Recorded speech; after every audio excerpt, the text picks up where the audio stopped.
Hey guys, over the last week we've seen a lot of Nintendo in the news and on social media, on YouTube, etc. And that's because the Nintendo Switch 2 was launched.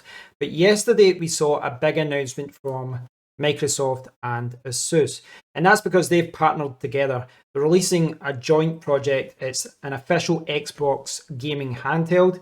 And if you're aware of the gaming handheld market, you'll know that this is a series of products that's from ASUS. Last year they released the ROG Ally X, and just for context, to give you an idea, this retailed at around $800 or so. So we still have to see pricing of the Ally and the more powerful Ally X, but it's going to be well over $800 or so.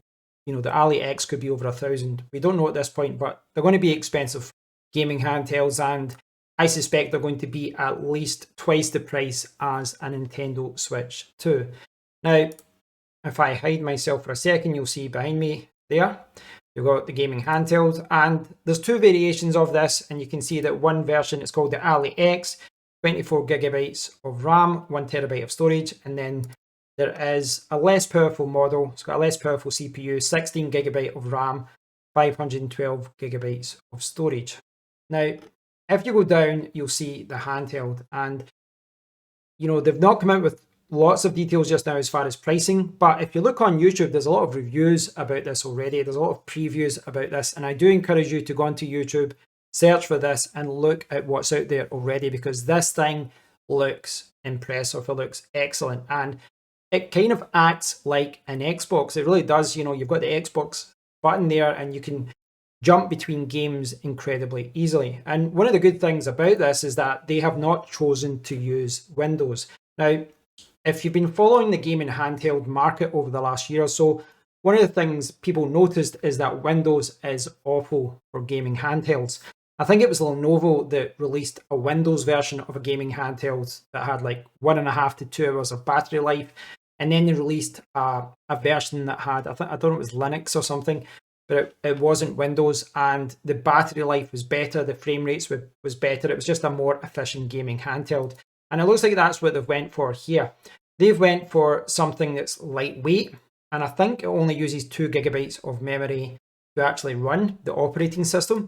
And the good thing about this is it's not just Xbox that this supports. You can play a host of different games from many different libraries, from SteamOS, from Battle.net, etc. This has got great support for gaming platforms across the whole market, and it just looks excellent. It looks really, really excellent, and obviously it's got good Xbox integration there as well. Now, if you go down to the bottom here, you'll see some features inspired by Xbox controls. There's an Xbox button, 7-inch display, which is 1080p 120 hertz, and it's 2 different batteries. Now, if you look at the specs here, you'll see that a lot of the features are common, but certainly the Ally X is without doubt the more powerful option. It will be the more expensive option, but the display is the same on both models. So even if you go for the cheaper option, you're going to get the same display. But it looks good. It looks like an excellent gaming handheld. And yes, we're just off the back of the launch of the Switch 2, but I'm loving that this is being released. This is something that's been rumored for a long time. And I like the fact that Microsoft are doing this. I love that there's so much competition in the market now. And that's important to realize, is that when the Nintendo Switch came out all those years ago, the gaming handheld market wasn't what it was like today. But now you've got SteamOS, and you've got companies like Lenovo and all these other companies like ASUS, etc., creating alternatives to the Switch and the Switch 2. I like competition. I like the fact that there's different options out there. And without doubt, this is an expensive alternative to the Switch 2, but it looks awesome. It looks really powerful, which is why it's a little bit chunkier.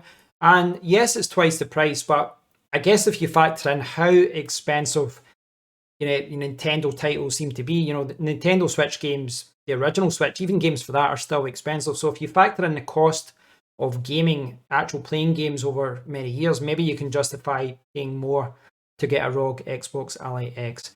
I think it looks amazing, but because I've just bought the Switch 2, I'm not going to run out and buy one. It's not something that's on my shopping list, but I am going to keep tabs as to what's happening in that market. I do encourage you to go out and look at previews out there. Check it out, guys. It looks amazing. It looks like a fantastic gaming handheld. So I'll leave a link to those pages here. Have a look at it, do some research, and I'd love to hear your opinion on this upcoming gaming handheld. If you've enjoyed the video, thumbs up, subscribe to the channel, leave a comment down below, and until next time, take care.